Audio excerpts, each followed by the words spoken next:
Welcome back to the film and TV channel. Hope you're all staying safe and well. And we're going over to the world of Netflix today. Yes, one aimed at the family, a younger element. This one, it's not exactly Stranger Things, but it's that sort of market we're aiming for with this. I think with it's a 12 certificate, so it is someone said it called it the tweenie market. I'm not too sure what age group that's aimed at, but we're going to look at a little series, 10 episode series times about 30 minutes, 35 minutes. You do vary slightly, and it's called The Last Bus. Yes, 12 certificate. So yeah, British sci-fi adventure television series created by Paul Neepsey for Netflix, of course. And it also premiered on Netflix on the 1st of April 2022. Did it make a fool of us? I don't know. We'll have to have a look, won't we? And we got a lot of new young British actors. There's a couple of familiar faces in this. Mainly Robert Sheehan, who stars as Dalton Monkhouse. Obviously not a major part in this, but certainly has a significant role. Lauren Adjufo as Misha, Nathaniel Saleh as Josh, Daniel Frogson as Tom, Musa Mustafa as Naz, Phoebe De Silva as Sophie, and Tom Basden as Mr. Shaw. And basically, it's a group of mismatched school kids, as you'd expect. The bullies, the nice people, the clever people, the various kids that will go on a school trip, if you like.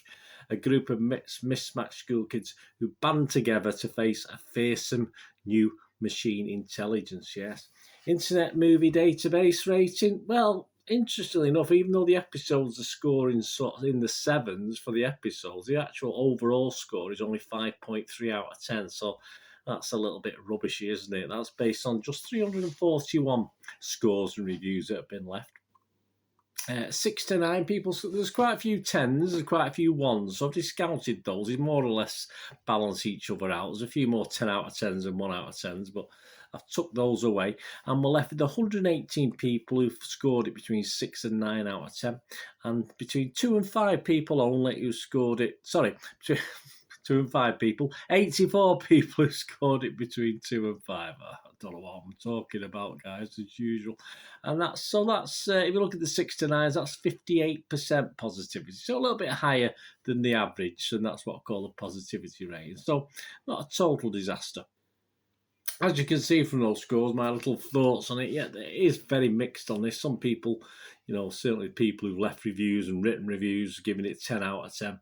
And a lot of people are giving it 1 out of 10 because of just the blaming the quality and the acting talent, etc., etc.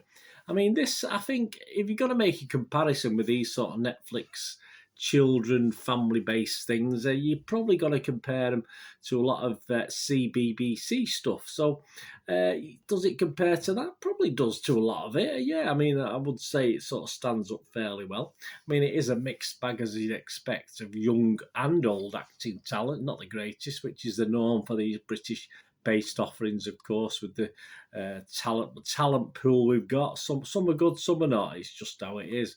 I found the sort of poignant, the sad parts, the sort of parts of the series that sort of did bring a tear to the eye, I'll have to admit to it. Yeah, there are a handful spread around this. I found them quite effective and quite moving. But over the 10 episodes, even though they're only half an hour episodes, not everything works. It does get a little bit slow at times, a little bit boring. And it certainly doesn't perhaps match up with, let's say, the first series and a bit of the second series of Stranger Things. I think Stranger Things is struggling a bit as it's got further down the line, but certainly doesn't match up with that sort of quality, say, of the first series, certainly. But it has its moments, let's just say that. And then the effects are okay. We have drones in this. We have a lot of drones flying around. It's okay. And has a sort of Doctor Who feel to it, if you know what I'm saying, which isn't the greatest CGI, isn't the greatest special effects. It does have that sort of feel to it. But as a science fiction family watch, there's not a lot about it. In all fairness, we don't get much. It's okay. I think it's okay. It's not too preachy. It's talking green credentials and the planet and stuff like that. Fortunately, it doesn't get too preachy, so that's okay. And I can even say I sense just a little bit. I think one of my favourite films and my kids' favourite films when they were young. A little bit of Batteries Not Included. I even sense a little bit of that in this as well. And that's something, if your kids haven't watched it, get them to watch that. I'm sure they'd love it even now, 30 odd years later. For me, then, an okay addition to the Netflix family watch stable, if you like. Not sure if there's going to be a series 2, although, as you'd expect, it does set itself up for the potential of a series 2, which most of these series do. Am I waiting eagerly for a series 2? No.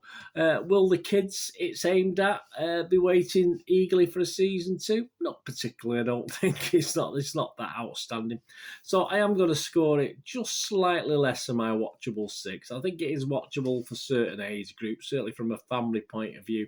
It has its moments. It's one of the things I would have on in the background, or chat to grandkids if they wanted to watch it and have a feel. It's not enough in it to keep adults totally enthralled in it, but obviously that's not the market. But obviously adults might want to watch it with the kids. So I'm going to give it a solid 5.5 out of 10, which isn't much different to what you're getting with Internet Movie Database. Anyway, there are good bits, as I said, within this dotted about, but there's some drawn out sort of not as good stuff as well. So that's my score for this anyway, 5.5 out of 10. Let me know what you think. Let me know if you enjoyed it. As I say, certainly good bits in it and bad bits, and good acting and bad acting.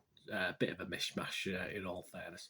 Anyway, thanks for watching. I only ask one thing, don't until we meet again. Please stay safe, everyone. Thanks for watching. Bye for now.